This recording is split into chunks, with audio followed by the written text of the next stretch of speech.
Om Namah Shivaya. So we're extremely honored and grateful, so Swaminiji, Swami Svatmavidyananda, for coming to this ashram to lead this beautiful program on the Panchadashi. And Swaminiji is a disciple of Swami Dayananda Saraswati, and we're very, very honored and grateful. So let's give her a big hand. And this is a session of question and answers. And I just want to mention that after the session, please feel free to come in the field. There is a paper here which has a name, email, and a phone number. And then Swaminiji can let you know when there are lectures online with her or any other thing. So feel free to fill it after the lecture, okay? Oh, we can pass it around, yeah.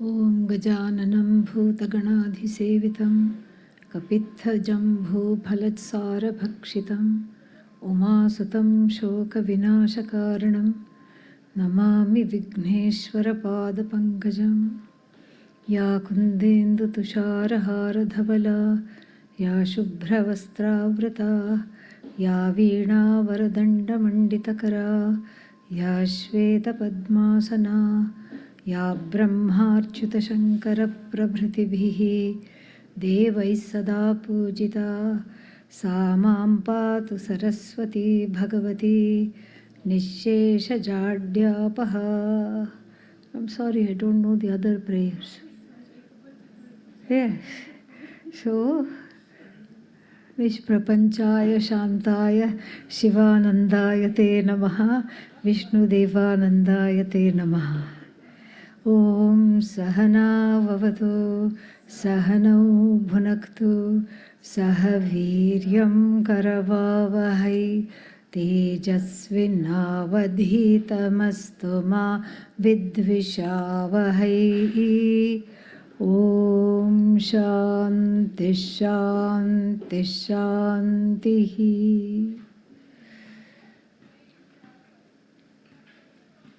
Over to all of you.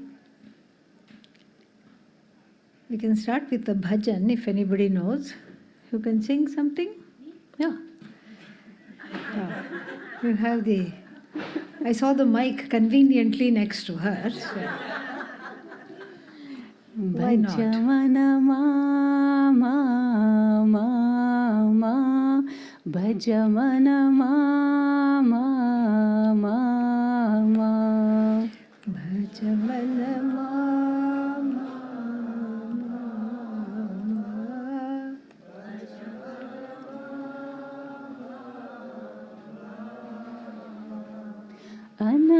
Anandamayi mama Anandamayi mama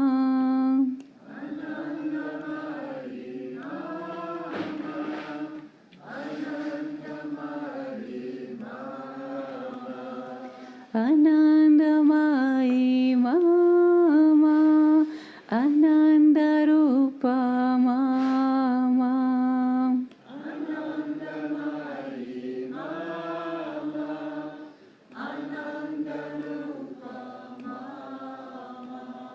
Bhajamana mama mama Bhajamana mama mama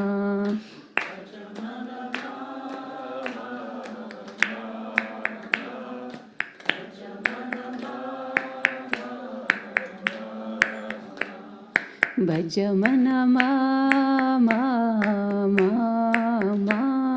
Bhajamana mama mama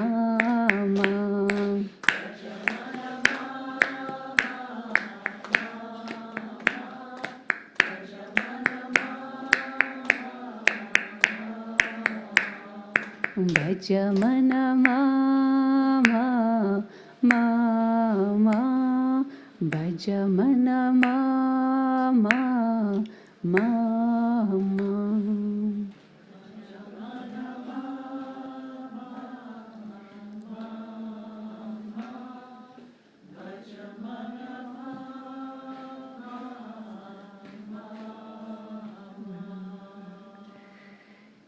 Very nice. Who would like to have the mic? There and here. First there.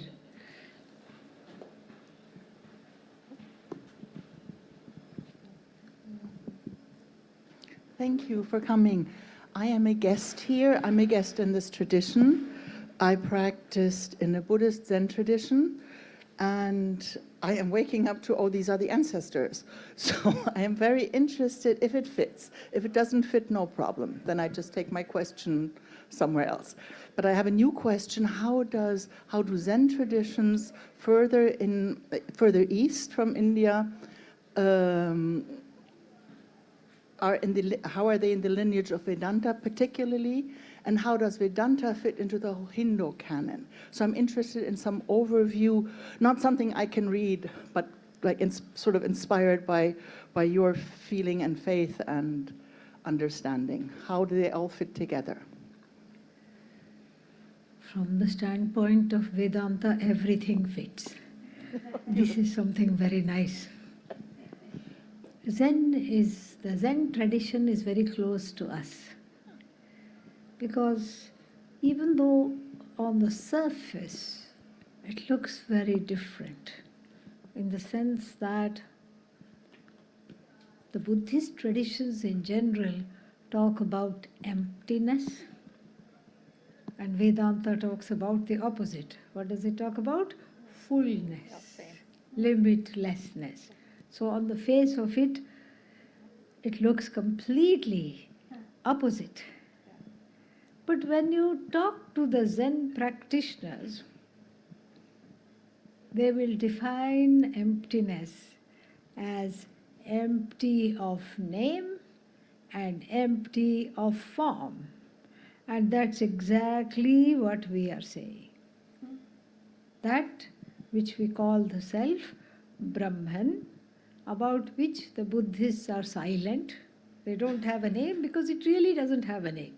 We call it that so that we are able to talk about it, and the teaching tradition can transmit this knowledge, you see. So we are able to talk about it, so we have a lingo, a shared lingo. But really speaking, if you ask somebody in Vedanta, is Brahman, is what we are talking about, they'll say Brahman is just a name. And what we are talking of is beyond names, beyond forms. So in a sense, it's not very much different. And so we can call it Zendanta, and we would not be wrong. I love that. We would not be wrong. And then that also has come from the Hindu tradition. Zen means dhyana. When it went eastwards in their language, if you go to China, it is Chan. Again, dhyan has become Chan. And if you go to Japan, it is Zen. Same thing. Dhyana, meditation. This is what it is. Everything has come from this tradition alone. And now Vedanta and the overview of Hindu Dharma and its relation to Vedanta, it's a very interesting topic. And what we call as the Hindu tradition is that which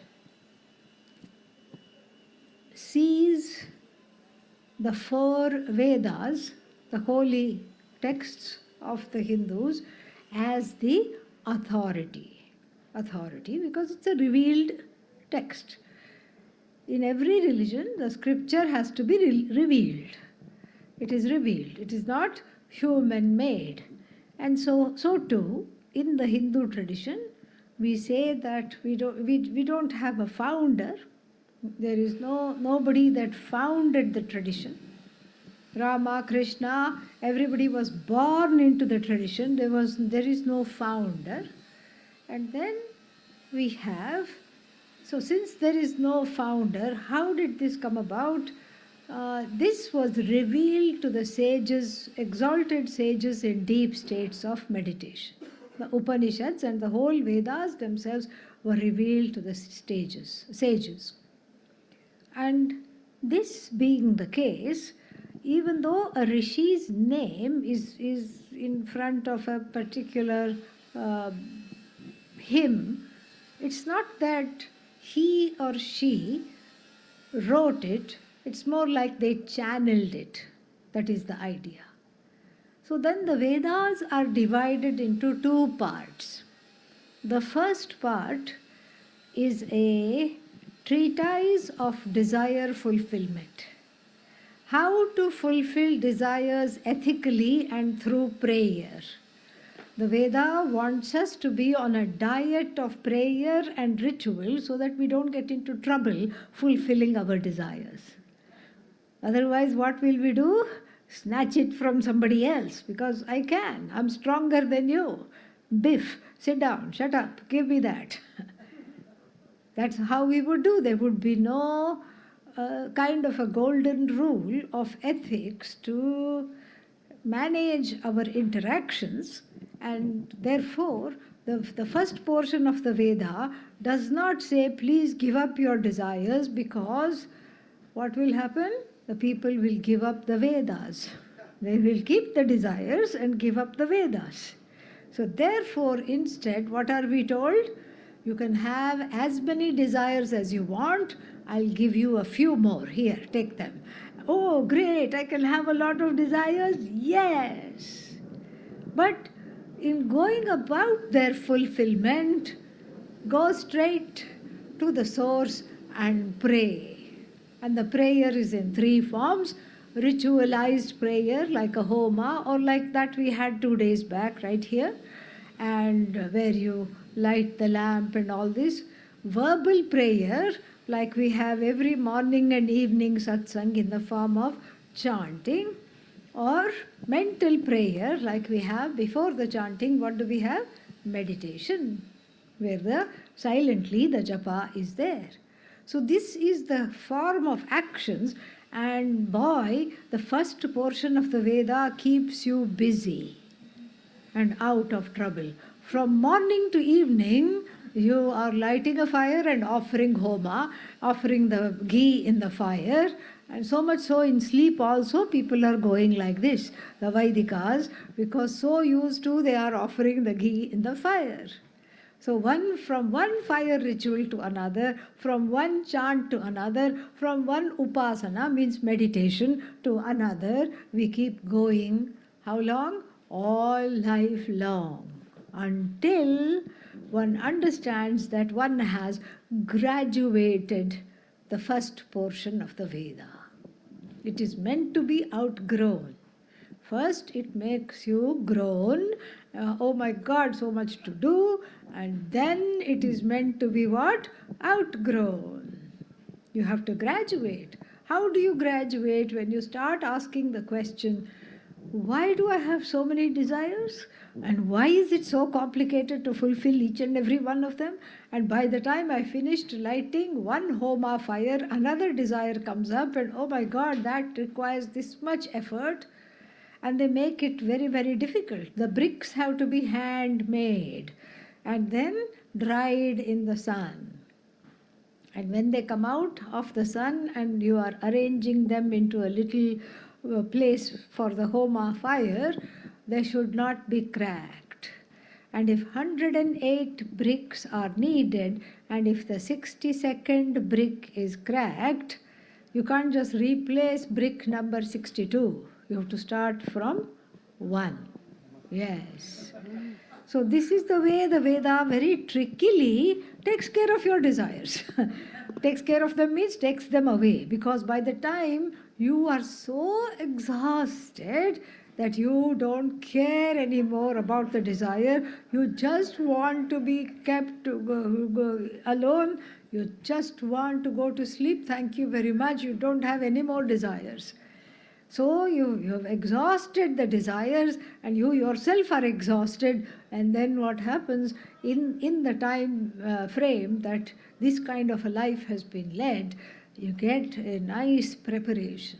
You become calmer, and the desires are not jumping you and making you angry and crazy and mad with the universe. You are calmer, you are more accommodative, you are more compassionate, and you are more ready to graduate. And for those who are asking the next question, is it all there is to life? Just desires and that's all, nothing else?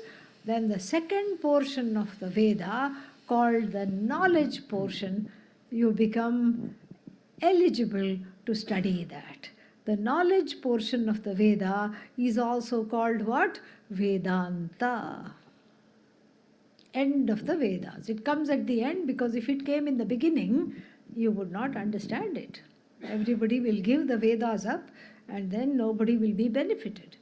So the first portion of the Vedas readies you for this knowledge, and the second portion of the Veda gives you this knowledge that you are whole, you are free, you are what you want to be.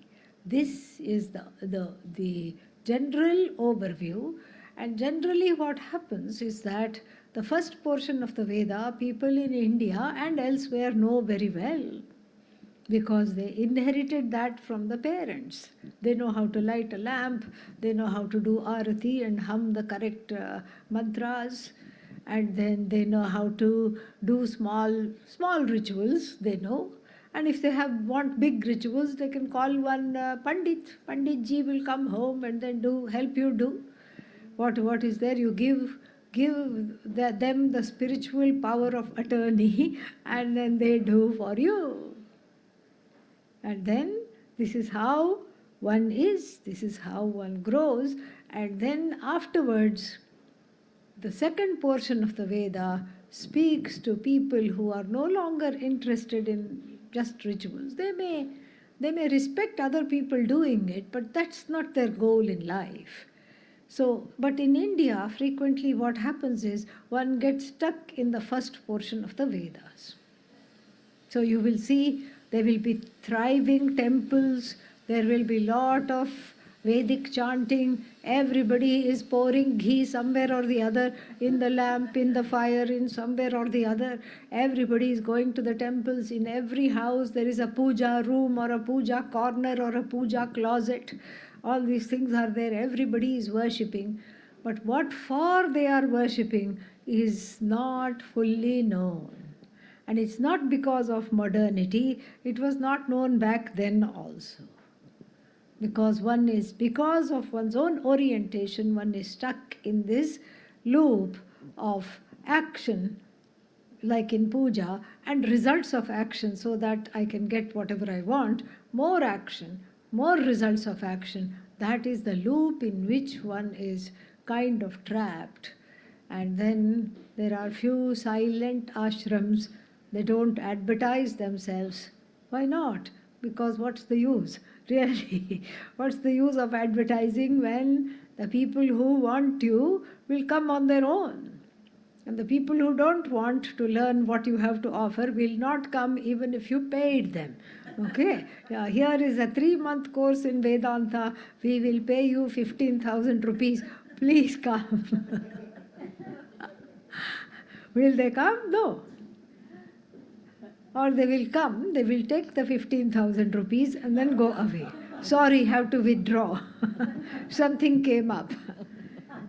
So this is for a few people who have questioned some things in life and who are ready to be more introspective and understand the truth of themselves. Instead of focusing on the desires, these are the people who focus on what is the nature of the desiring person. Am I all the time stuck being a wanting, desiring, lacking person? Or am I free of that And if I am free of that, then how do I find this out? This is the second portion of the Veda. For this, you have to go to an ashram, go to a teacher to study. You don't inherit this from your parents because the parents themselves are ignorant of this. That is, so this is like a general overview, which you will not find in the books. Exactly. Thank you so much. What a beautiful Siddhanta transmission. Sure.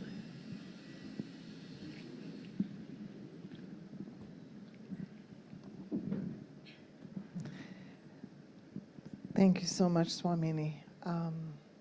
So, on the level of raga and dvesha, right, and the process of purification that occurs when one is in the ashram environment, purification on all the levels, all the bodies.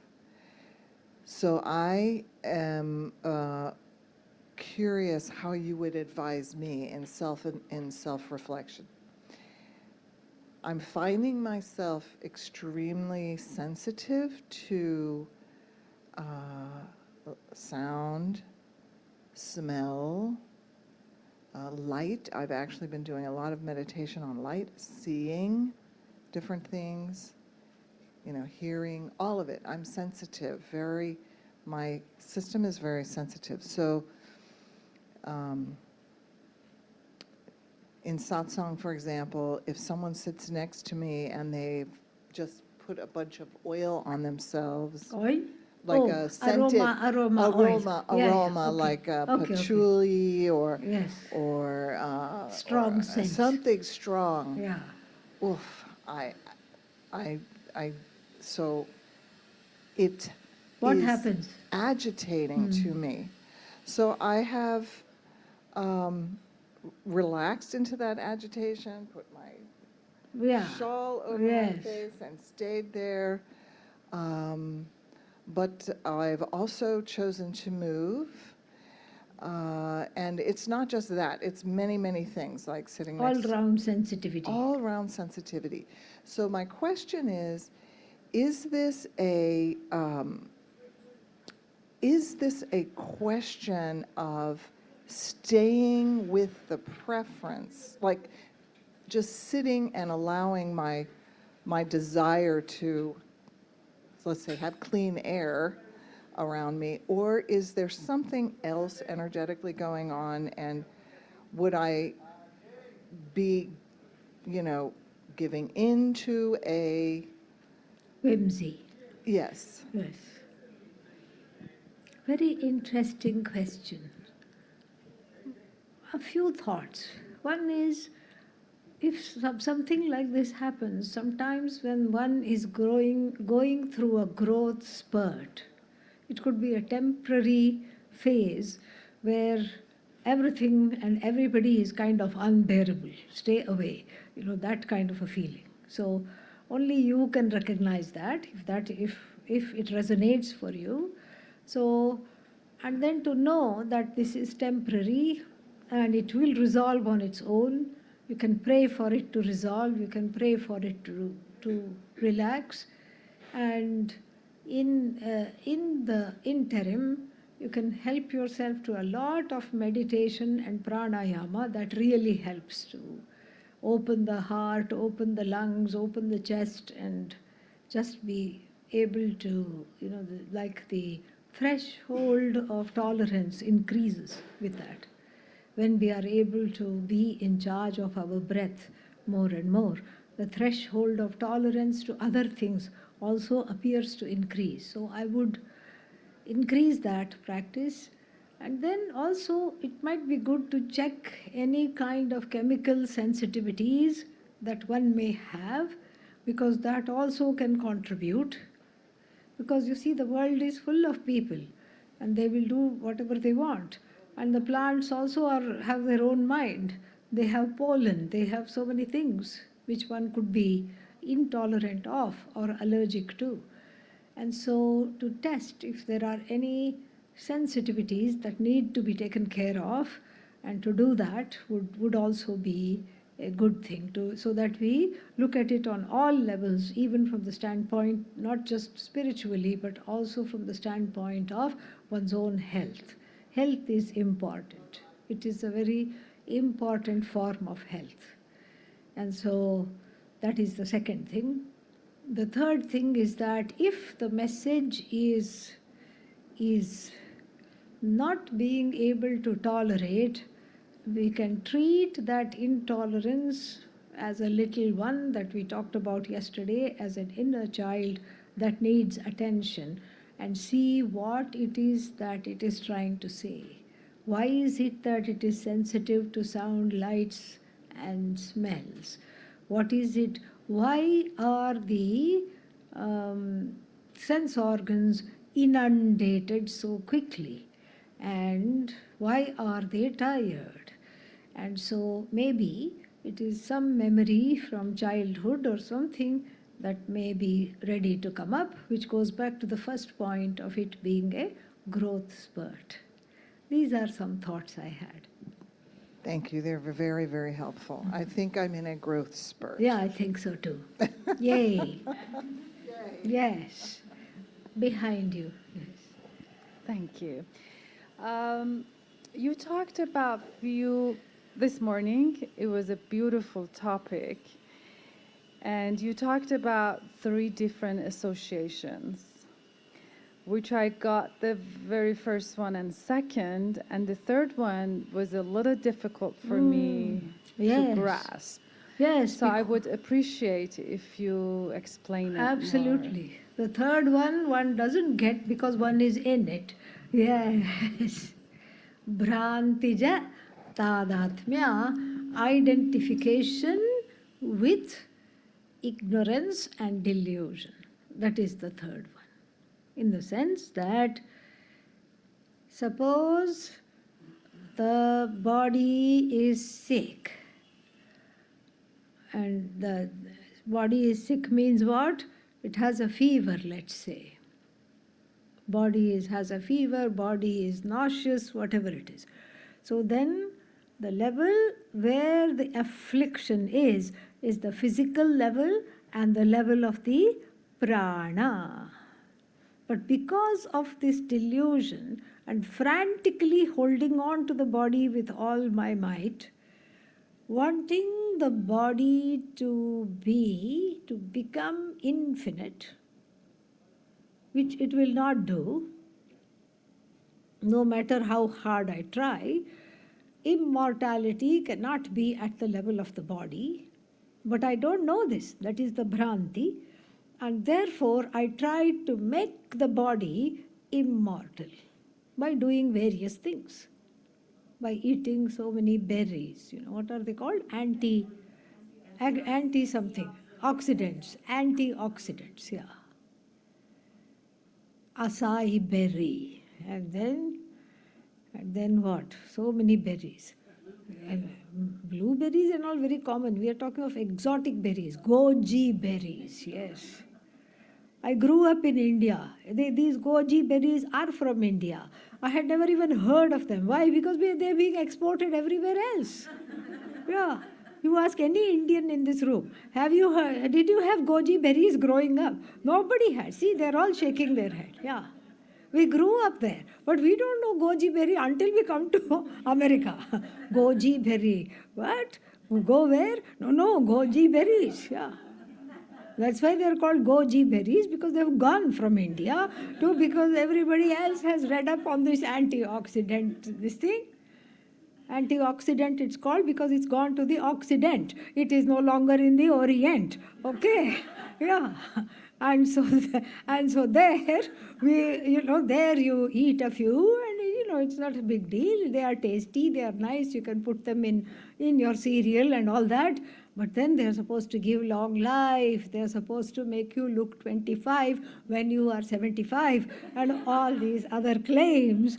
And so one becomes, what should I say, a berry robber. Yes, yeah. This acai berry, goji berry, there are many other things like this. And then there are certain ancient grains. And ancient grains means what? They were grains before. Why could they still not be remaining ancient? No, because we thought we will do some things to them. We will put, pesticides, and we will put preservatives, and we will make them hybrid, and we will make the wheat into something where it cannot reproduce itself. They are called terminator seeds, thanks to companies which make them like, what is that one called? Monsanto, thank you, that's the one. Terminator seeds means seeds which don't reproduce. Now please tell me the definition, basic definition of seed is what? What is seed? That which reproduces is seed. But here you take away the reproductive ability of the seed so that you are not able to grow that same wheat. You have to go to them to buy the same seeds. Terminator seeds. So like that, first we mess with the grains, and what is that called? GMO. Modified. We modify the grain, and then we say, oh, that's why we are sick. And then we have to go back to ancient grains. Antioxidants, ancient grains, all these things. And so we are doing a headstand, basically. Everything is upside down. And caring for oneself does not have to be complicated. But at the same time, it must not be taken to such an extent that the body consciousness and the body becomes more important than the one that is in the body. And so this is all Bhranti association. These examples where we prioritize the finite and try to make it infinite. This is a very big mistake. So a mistaken identity is called the third type of identification based on Bhranti. And that is in my hands to remove, because what can I do about past karma? Nothing. I can't do anything. This is how it is. This is how it was. What can I do about the fact that I have this kind of a body? Nothing. It's already there. I can't change the color of my skin. I can't, not permanently. I can't change the height, the weight, not permanently. And so I can't change the DNA. And now if you send off for your DNA, it will give you all the diseases one will have. Seeing that itself, one gets scared. When? Now. Okay. So all that is there. It is looking at the karma, it is looking at the history of this particular body born at this particular time, but it is not me. It is a house in which I live. Same way, the mind is not me. It is a place where I think, a faculty where everything is revealed. Go ahead. It's true that we can break the chain of karma. To a certain extent. Certain things we can do by prayer. If the karma is not very strong, it will back off.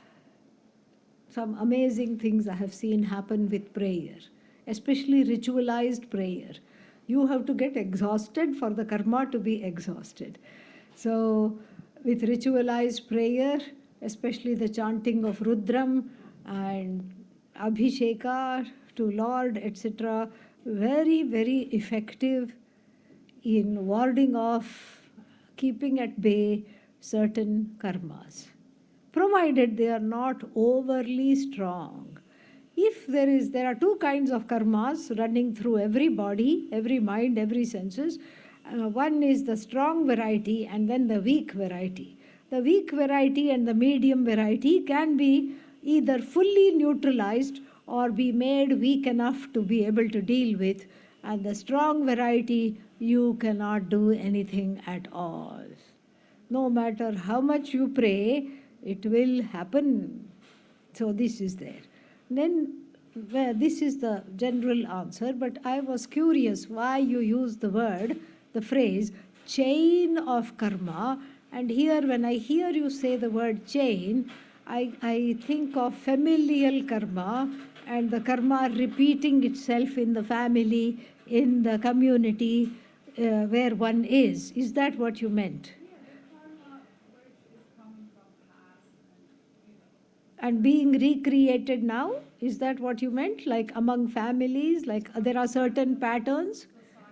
Yes, so that is also another very interesting thing. There we have more of a leeway not to repeat the same patterns. First time it is karma. Okay, I didn't know. It just blindsided me. Second time it is not karma. Third time it is not karma. If I let myself get affected each and every time, it is not karma at all. It is my choice is there.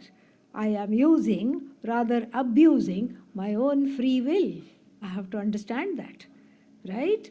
So yeah, that this is possible to break, and some of the questions yesterday talked about it, how to see that, how to not participate in the family karma. We talked about that yesterday. How to hold your own and say, this is who I am, this is what I can give, this is where I, begin, this is where I end, while at the same time not being in everybody's face. That is not needed. But to have healthy boundaries and to be able to not replicate karmas that are terrible for the family and the community. It requires a lot of mental strength and emotional maturity.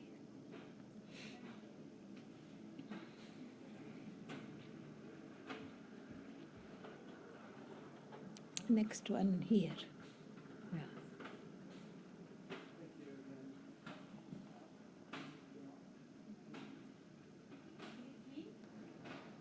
How about now? Thank you again for being here. I wanted to go back to this idea of desire. We hear a lot about it in our study of Vedanta and yoga, and I've been thinking a lot about it, and I've been thinking about it in the context of how desire is so fundamental to the human experience and the evolution of humanity. People desired to not be naked, so they invented clothes, and people desired to not walk in the mud, and so they invented streets, and they desired to be warm, and they invented buildings, and there was this continuous evolution. None of us would be here if it weren't for sexual desire. The desire for beauty, the desire for art, the desire for pleasure, all of these things are what have driven humanity forward, if you will, for lack of a better term. And I've struggled sometimes with as I sometimes interpret the teaching that we should just expunge all desire, and to me that sort of presents this vision of like going and living in a cave somewhere and just being flat and I have no desire, I am just pure consciousness. And I see that in fact I think I've heard it just in the last few days that to take a human incarnation is a very special thing, and to experience fully all of the different layers and aspects of what it is to be a human and to have all of these experiences. So my question, I think, for you is could you expand a little bit more on this idea of how do we balance our spiritual practice? Sometimes I think I have this feeling of like I just want to leave this world and be done with all of this stuff and live in some ethereal realm of like non-physical reality or something. But my sense of that, having taken this incarnation, is a very special thing, and that I need to honor and make the most of that. So. Yes, this is a common question. It is not possible or desirable to remove all desires. Because even if you embark on the journey to remove all desires, then you will be left with the desire to remove all desires. Then you have to remove the desire to remove the desire to remove all desires. And we will be in an infinite regress. And desire is God. Desire is a manifestation of God. In the 7th chapter of the Bhagavad Gita, it is Lord Krishna himself declares, Kamosmi Bharatarshabha. Oh Arjuna, I am in the form of desire. Oh, yippee, I can have a lot more desires then, sure. But we have to read the fine print. What kind of desire? And Lord Krishna declares in the second line, I am that desire that does not go against dharma, a value-based desire. A desire that does not transgress the values which all the society upholds. The golden rule. Don't hurt somebody in the way that you don't want to be hurt. Do to others what you want them to do to you. Do not do to others what you don't want them to do to you. This is basic dharma, what we call dharma. So it must not violate dharma. Because dharma is a manifestation of God, desire is a manifestation of God, and so therefore what? God cannot go against God. So desire cannot go against dharma. So in the Bhagavad Gita, we make a distinction between two kinds of desire. One is called the binding variety, and the other one is called the non-binding variety. The binding variety is just like it sounds. It binds you by creating a pressure for it to be fulfilled when? Yesterday. I want it and I want it yesterday. Why hasn't it not yet happened? There is a desperation. It's called a craving. It's called a longing. And there is an urgency. And that urgency, the desire may not be dangerous, but the urgency is dangerous because it makes one cut corners. What do you mean cut corners? You know, so there is one in India sometimes when I walk on the other side of the Ganga, there is a small area with a park. Little grass is there, just a small little park. Children play in it sometimes. They take dogs for walks.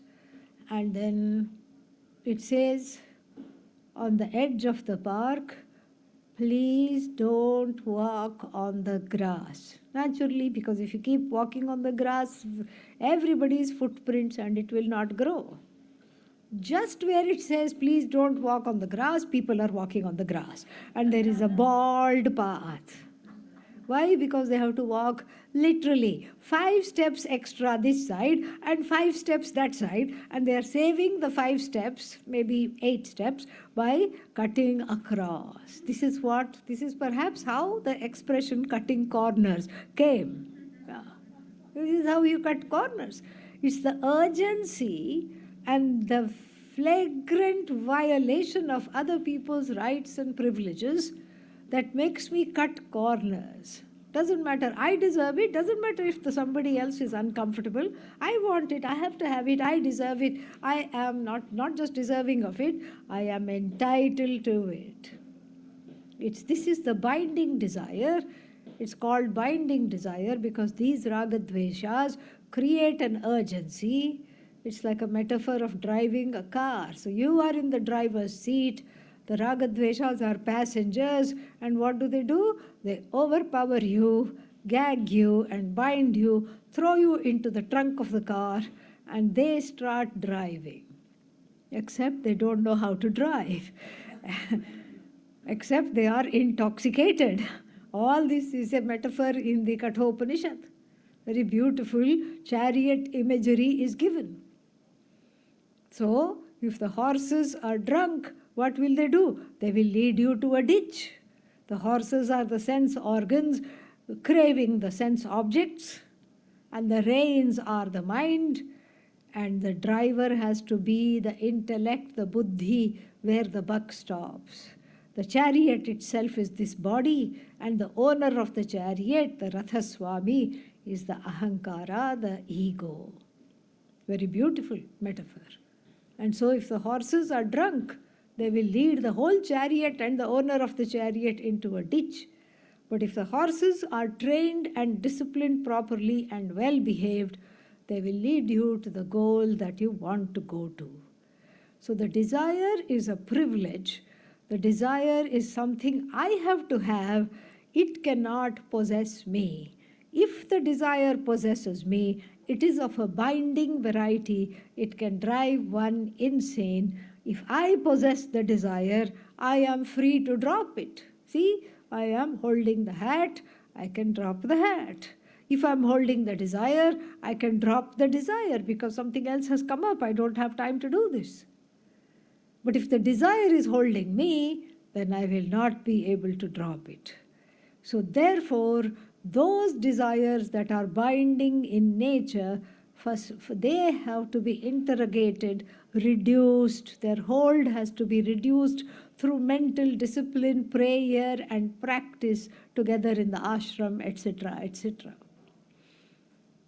How many days not to have coffee challenge? You can do that.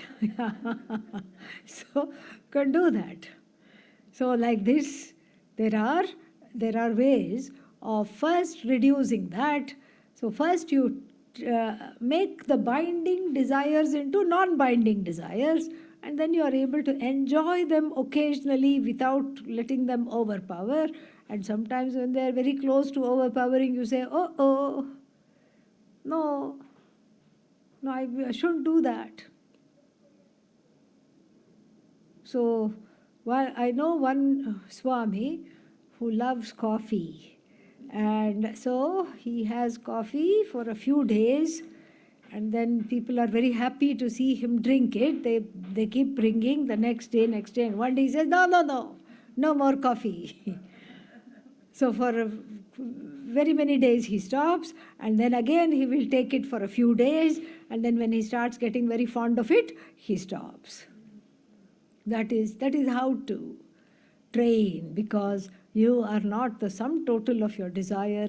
You are the one wielding the desire, and it should be kept that way. Desire must not wield us.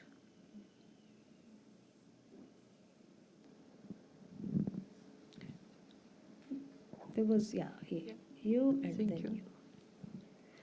Does it work? Yes. Om Swamiji. Om. We are learning that everyone wants to be happy. We want permanent happiness. Yes. But to have permanent happiness, we need to let go all impermanent. But I'm just wondering about my kids. I want to continue to love my kids, and I want to continue to appreciate this life. How it together? Yes. Thank you. We don't want you to become a sannyasi. Rest assured. You can love your kids. Your kids, as long as they need you, they should have you. And there is no incompatibility between the study of Vedanta and a healthy, non-toxic family life. There is no incompatibility. Absolutely not. Because in fact, texts like the Bhagavad Gita are for family life. Arjuna was not a sannyasi. Arjuna was a householder. And so you don't have to become a sannyasi and say, children are impermanent, so I need to stop loving them. No. You love them while knowing that everything is impermanent. This is moksha. This is what moksha is. You love everything as a manifestation of that universal Shakti, the goddess. Everything is the manifestation of God, goddess. You love everything. You are in awe because everything, of course, is awesome. And you love everybody. You love everything. This being said, you can look upon your children as a gift from the Creator. How old are they? 36 and 39. Perfect. So they are a gift from the Creator, and you have raised them well. They have their own life, and so they are not any longer your children.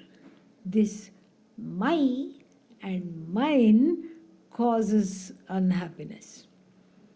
So you can say, yes, it doesn't change the fact I am your mother. It doesn't change the fact that you are my children. But then when you think about them as prasad. Prasad from Bhagavan. You are a caretaker. You are their trustee. So it doesn't mean you love them. Don't love them. You love them in a more spiritual way. It's not that you love them less. In fact, you are free enough to love them more. Because there is no constraints of obligations and this and that and so many things.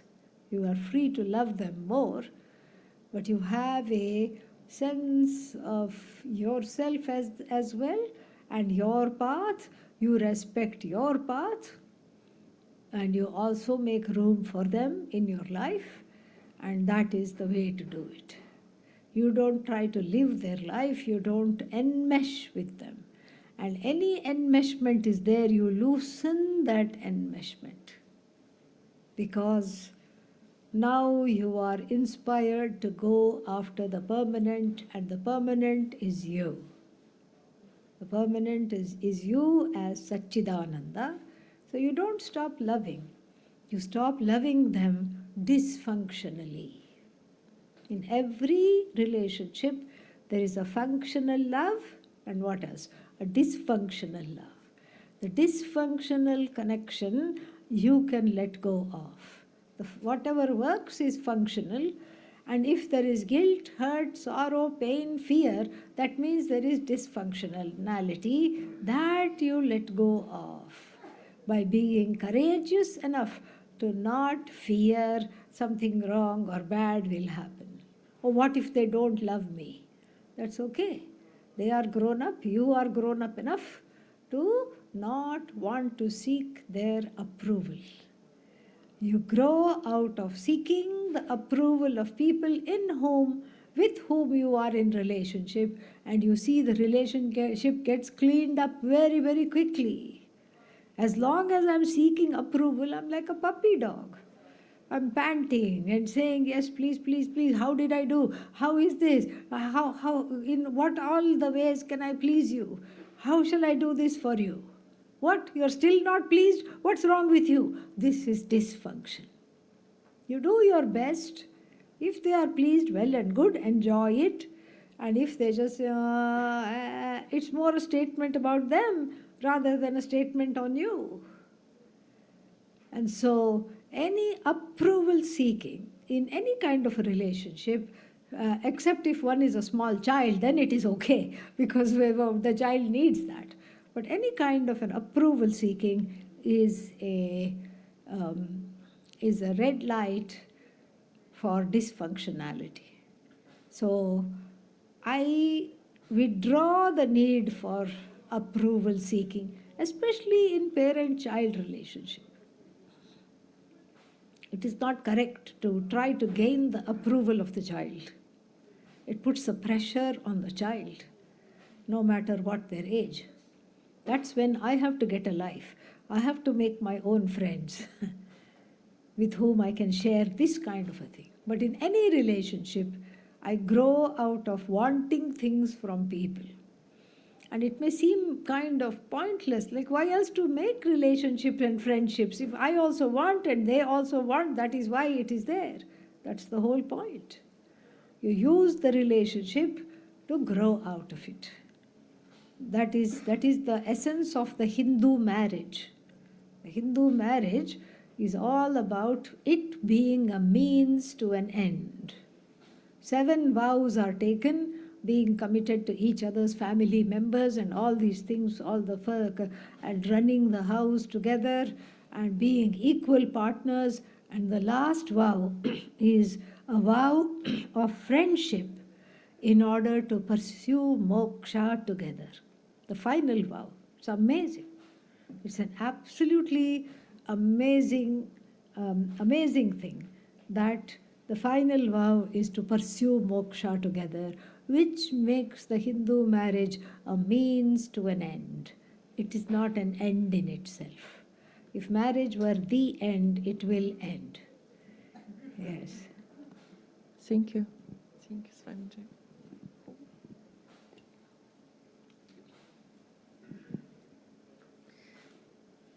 Thank you, Swamiji. When people ask me what I'm doing when I go away for 3 months for karma yoga, I tell them that I go away to serve for selfless service, and those 3 months help me navigate the other 9 months of my life. And that's really true, because when I'm getting ready to come, I'm so ready, even though I have a very strong daily practice, meditation, yoga, reading Upanishads and pranayama, but I just seem to be experiencing something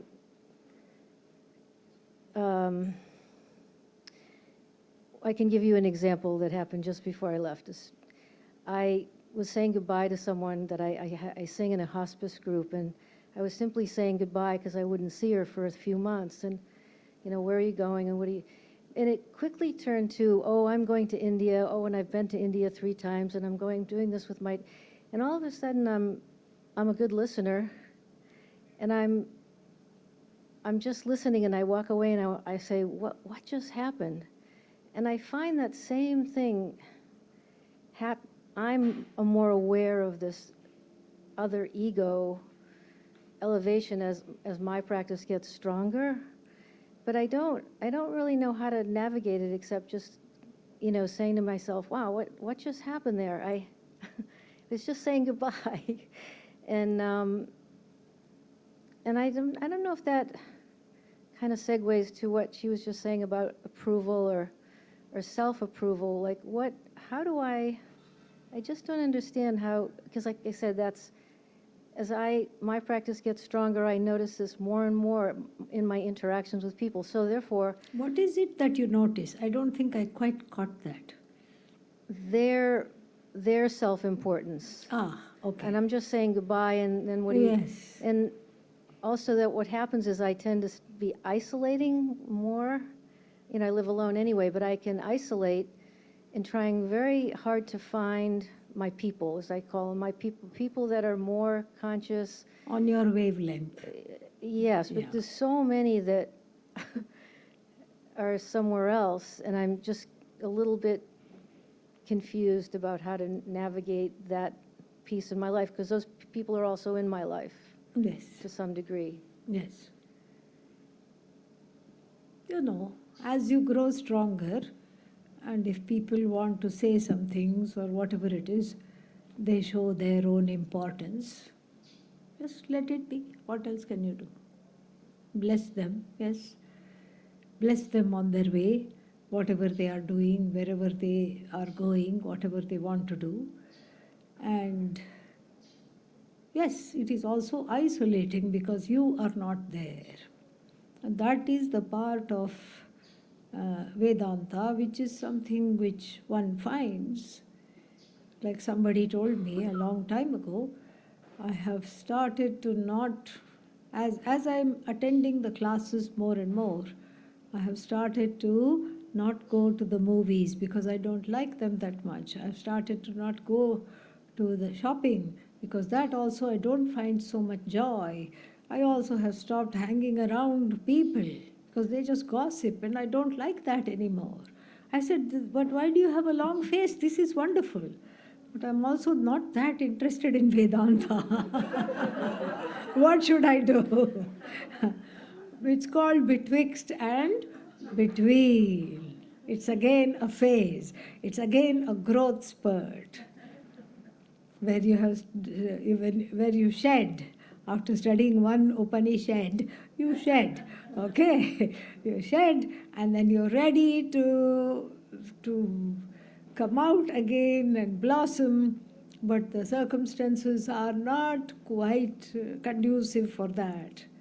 You will find. You will find your tribe, you will find people. We do eventually find people as weird, if not weirder, than ourselves. Yeah. So, it is there. And nowadays there are so many more ways to connect than before. You have phone, you have internet, you have so many groups on social media, so many things are there. You just start one group, see how quickly it will fill up. Yeah. So like this, we can have a spiritual group of people having the same goals, similar wavelength, and the benefit of that is that each one keeps the other one honest and on the path. So, and they commiserate because so many things about not feeling like one belongs within the family, not feeling like going back, no, and after having gone back, not knowing what to do. All these things are very similar. We have a kind of a collective, shared experience alongside that, alongside the same lines. And so sharing that helps us to grow, and first of all helps us to know that we are not alone. I thought I am weird, but boy, am I so glad to have met all of you. It's very comforting. Yeah, I'm not alone. Yeah.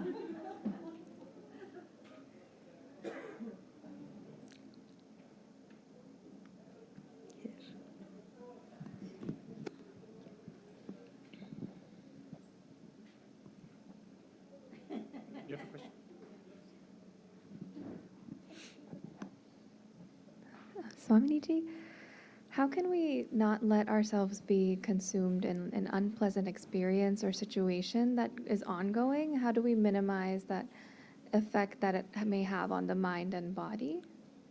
Leave the situation. Yeah. That's the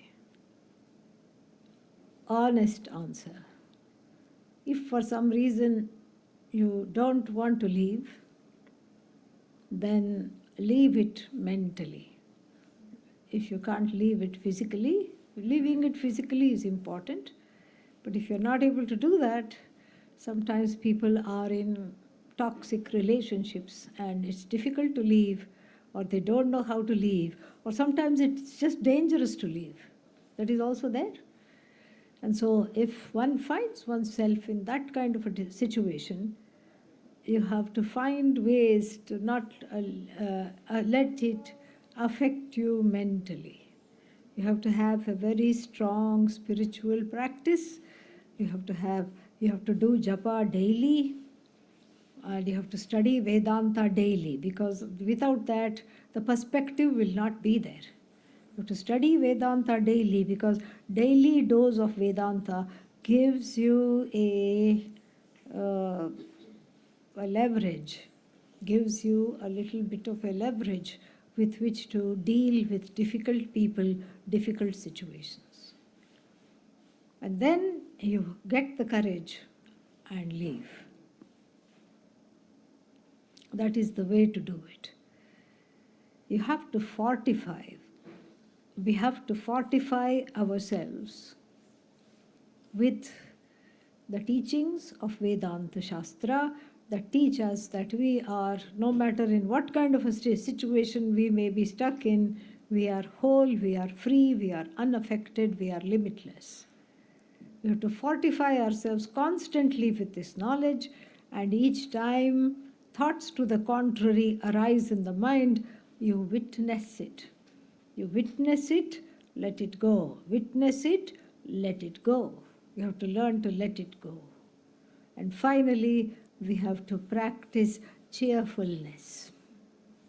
Smile even when you don't want to. Oh, but am I not faking it? No.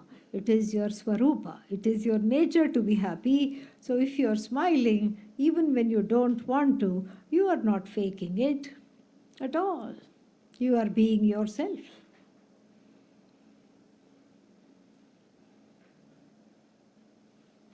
Thank you, Swamiji.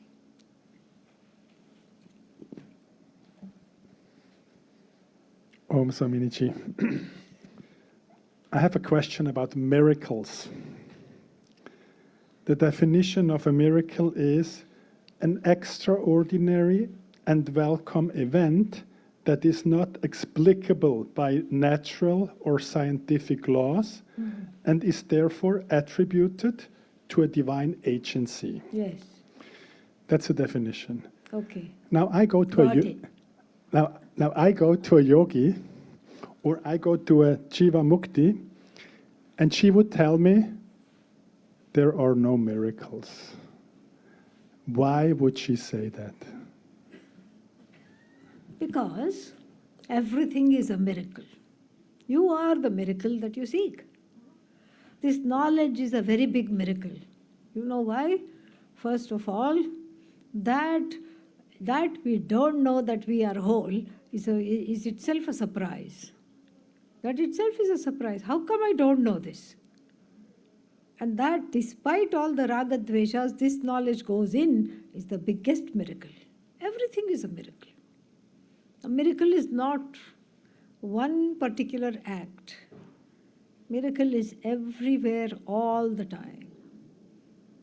We just have the eyes to see it. And seeking miracles is like when people come to spirituality and try to seek miracles, it's like chasing, what is that called? Tornadoes. There are people that are called storm chasers. They are in a small helicopter or an airplane, and they are following this big, what is that called? Twister. Or they are following the storm, and they go and sit in the eye of the storm and then report how many miles wide its wings are, its bands are, all these things. They go through all these things, and they used to do that before they entered Vedanta. After they entered Vedanta, what did they do? Miracle hunting. First storm chasing, and then after that what? Miracle hunting.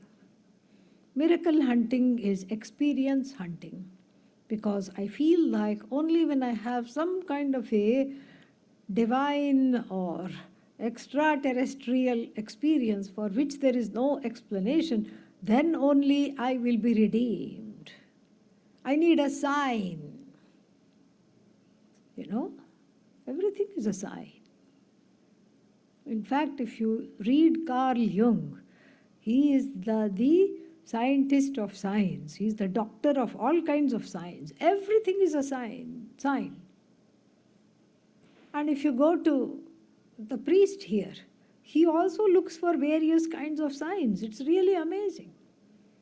So he does a kind of a reading with cowrie shells. And he'll throw the shells, and at first he will look at you, how you entered. That's a sign for him. He knows how to read that. That's a sign. How you entered is a sign. Where you sat is a sign. What time you asked the question is a sign. How you asked the question is a sign. What kind of question you asked is also a sign, which is all interpreted. This is called Prashna astrology. Prashna means some kind of a horary astrology. It's like based on questions. So it's all a sign. Everything is a sign. We don't know how to, the signs are beating us from day to night. They are flogging us with their presence. We don't know how to feel them. We don't know how to recognize them. And it's like the person sitting on the treasure chest with a begging bowl. We are looking for signs, which itself is a sign. And what is the sign? The sign is to change course from being a miracle hunter to understanding that you are the miracle that you seek. There is nothing more than that. That is why the yogi would say, there are no miracles, and I will complete that sentence, other than you. Yeah. Okay? One more, yes. Swamiji, Om. You were talking about Hindu marriage or Indian marriage? Yes, Hindu marriage, yes. Can you, I'm a bit confused about, are you endorsing it's good or not a problem? And how does it elaborate to? How does it lead to moksha? More or less, yeah. How Yeah. can we keep peace and Yes. good within our own personal Relationship. relationship? Yes. Thank you. Yes, the Hindu marriage is the means to an end. The end being other than the two people there. The end is moksha, and the moksha is very difficult to pursue by one's own, and that is the only reason people get married. In fact, in the Hindu marriage, there is one ritual where the groom suddenly declares, I'm going to go study Vedanta in Varanasi. It's called Kashi Yatra. When I was small, I thought, what is this? This is ridiculous. He first agrees to marry her and then he's going. How sexist this ritual is. Because the second part of this ritual is the parents of the bride run after him and buy him off with presents. They give him a fan, a coconut, and a watch, and some clothes and all. And they say, please, no, change your mind. And you see, this is our own ignorance. Because we haven't studied the vivaha means marriage, the marriage vows. We haven't studied all these things. But after I studied, I understood the depth of this. It is very beautiful. Because what I thought was happening is not what is happening at all in this ritual. In this ritual, what we see happening is that the parents begging, no, please marry our daughter, come back. But actually, what is said in the Shastra, in the Veda is, actually, my daughter also wants to go, please take her with you, which is very different from don't go, come back. The parents are not saying don't go, come back. They are saying please go together, because the way is very difficult to go by yourself. So right in the built into the folded into the marriage ritual is the purpose of the marriage. It's already built in. And so then after that even until recently divorce was not an option. And in the Indian marriage, you don't marry the person, you marry the entire village. Okay? Yeah. You're married to the whole village. You have everybody's ego. You have to placate. And then it's not just for the woman. Even the man has to make a lot of adjustments. So the man going to the bridegroom's house or the bride's house to spend a few days, they will ask all kinds of rude questions. How are you treating her? How much money do you make? These are not personal questions at all. These are all very much asked all the time. And so the two start leading their lives becoming givers. They are not takers, because as soon as you enter the marriage stage of life, which is the second stage after the student stage, you are supposed to be on a road of selflessly giving.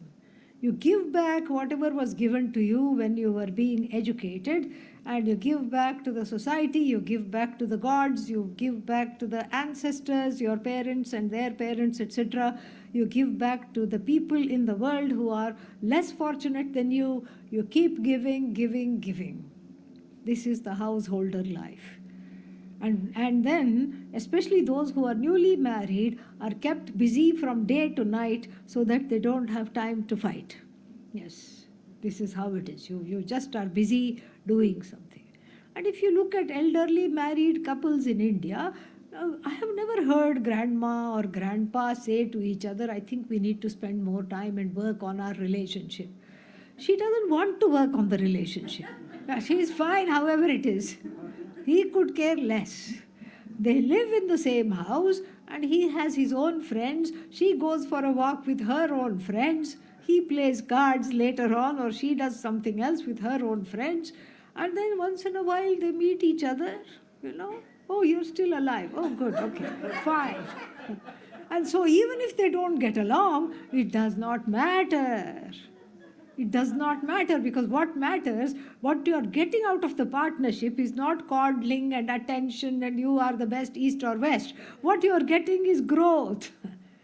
And so, even if, God forbid, one gets an inimical partner, you make the best of it by you growing. It's a win-win situation. You grow. That is what matters. So marriage is for emotional growth and self-growth, not for self-gratification. And when we remember that, then what happens is that the marriage goes very well.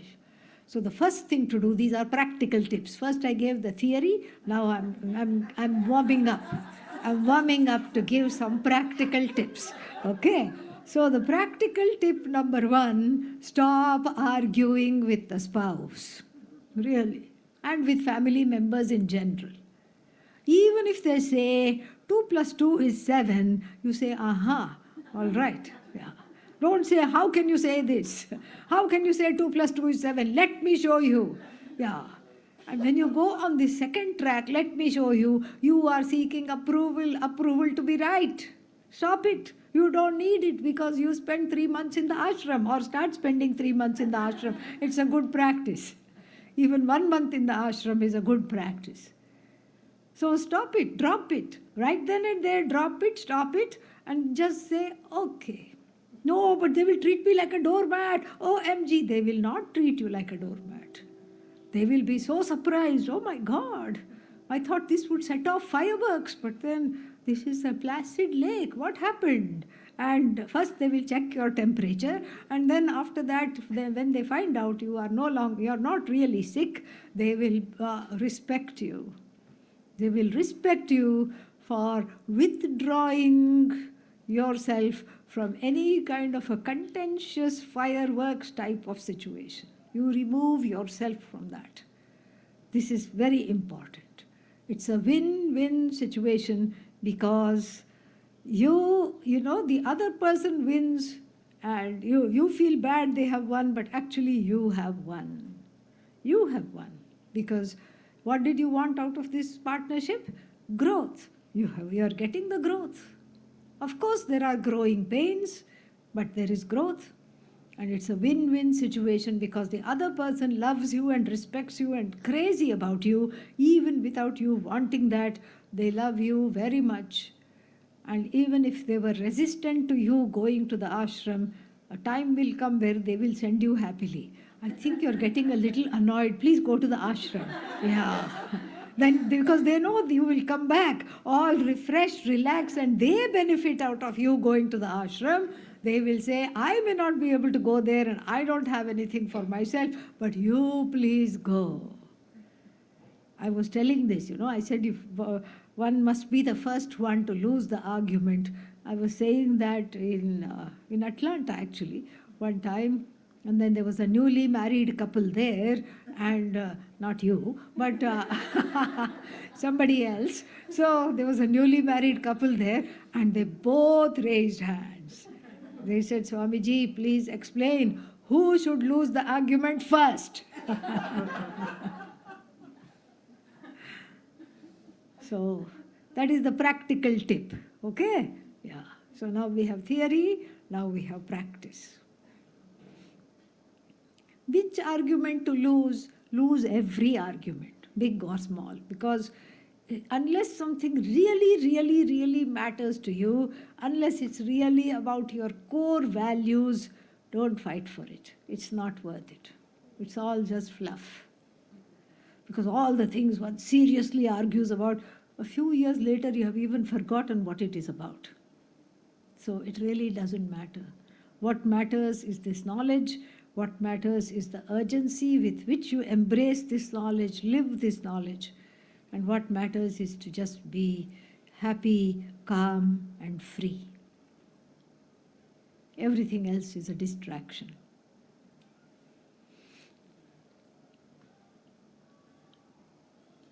Om Sarve Bhavantu Sukhinah, Sarve Santu Niramayah, Sarve Bhadrani Pashyantu, Ma Kashchid Dukkha Bhag Bhavet, Asato Ma Sadgamaya, Tamaso Ma Jyotirgamaya, Mrityor Ma Amritangamaya, Om Purnamadav Purnamidam Purnat Purnamudachyate, पूर्णस्य पूर्णमादाय पूर्णमेवावशिष्यते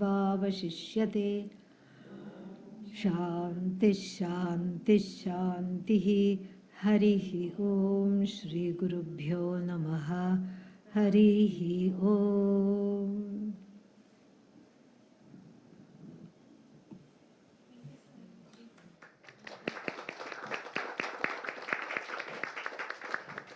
And just to mention again that there is a piece of paper walking around with if you can share your name, your email, and your WhatsApp, so Swamiji can inform you about online sessions and different courses. This is a good color on it. Oh, mint green. Cool mint green. Kindly stack the chairs. Just moving up to the back. Then I believe at 2 o'clock here there's yoga nidra. Don't quote me on that, but that's what they announced it this morning. So. No, we're supposed to put it on back. Yeah, yeah, to 2 o'clock, yoga nidra here? yeah, with Sundari is what yeah the yeah. Yeah, they announced it. Yeah. Oh, wait. Yeah. It was 7 in the morning. Exactly. Thank you.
I don't know if they have one. Yeah. They have a store copy last night. So that they may create a selection. Check with them. I will. Yeah.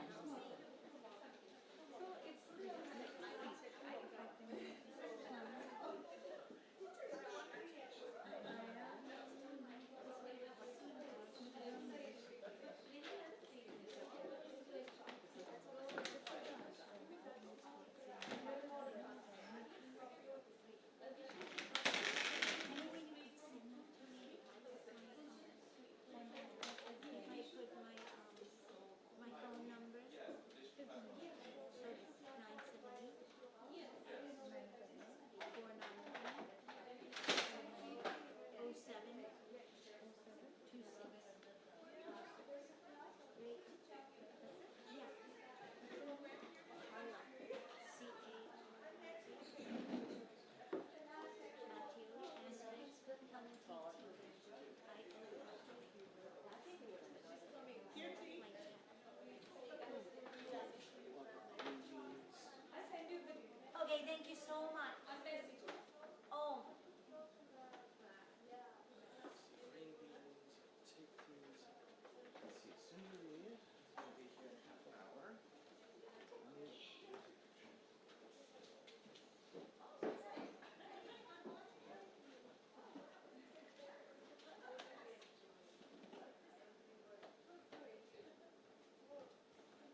Vishnu platform is?